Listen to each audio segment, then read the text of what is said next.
आज माननीय supreme court ने भारतीय जनता पार्टी को भी एक बहुत बड़ा संदेश दिया है कि तुम्हें अपनी तानाशाही बंद करनी पड़ेगी। आज माननीय सुप्रीम कोर्ट का आदेश भारतीय जनता पार्टी के मुंह पे एक कड़ा तमाचा है कि आप एजेंसियों का दुरुपयोग कर रहे हो। आपने एजेंसियों को अपना केज पैरट बना के रखा हुआ है। ऑनरेबल सुप्रीम कोर्ट ने बहुत साफ शब्दों में कहा कि सीबीआई केज पैरट की तरह से काम कर रही है।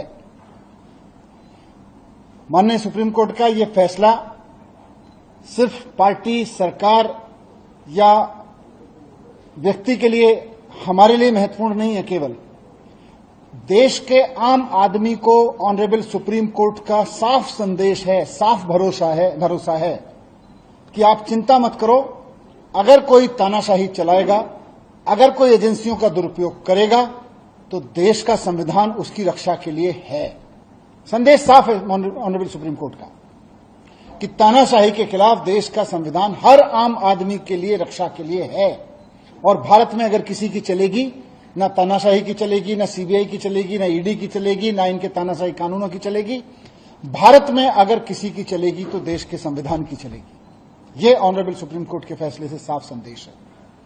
दूसरी बात, ऑनरेबल सुप्रीम कोर्ट के संदेश से यह साफ है कि भारतीय जनता पार्टी सीबीआई को और ईडी को अपने तोता मैना की तरह इस्तेमाल करते हुए अरविंद केजरीवाल जी को अंदर रखने के लिए साजिशें रच रही थी। खुद ऑनरेबल सुप्रीम कोर्ट में यह कहा गया आज कि जिस तरह से सीबीआई ने सीएम साहब को अरेस्ट किया, उससे यह साफ हो जाता है कि सीबीआई जानबूझकर केजरीवाल जी को अंदर रखने की मंशा के तहत उनको गिरफ्तार कर रही थी। ये बात आज के ऑनरेबल सुप्रीम कोर्ट के फैसले में साफ हो रही है। केजरीवाल जी को जेल में रखने की मंशा के तहत सीबीआई केजरीवाल जी को अरेस्ट करती है। और ये मंशा किसकी है? केजरीवाल जी ने कुछ गलत तो किया नहीं। मंशा है भारतीय जनता पार्टी की। भारतीय जनता पार्टी की यह मंशा थी कि अरविंद केजरीवाल जी अंदर रहें जेल के।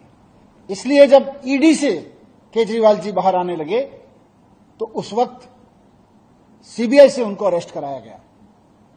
बहुत सोची समझी साजिश के तहत सीबीआई ने किसी करप्शन में अरेस्ट नहीं किया, बीजेपी की मंशा से अरेस्ट किया है केजरीवाल जी को। यह बात हम कह रहे थे, आज ऑनरेबल सुप्रीम कोर्ट ने इसको सही ठहराया है कि सीबीआई ने बीजेपी की मंशा को पूरा करने के लिए केजरीवाल जी को उस वक्त अरेस्ट किया जब वो ईडी के केस से बाहर आने वाले थे। तो भारतीय जनता पार्टी को इस पर थोड़ा सा आत्मावलोकन करना चाहिए, शर्म महसूस करनी चाहिए इस बात के लिए कि इतना खुलेआम वो सीबीआई का दुरुपयोग कर रही थी। आज सुप्रीम कोर्ट में एक्सपोज हो गई है बुरी तरह से भारतीय जनता पार्टी।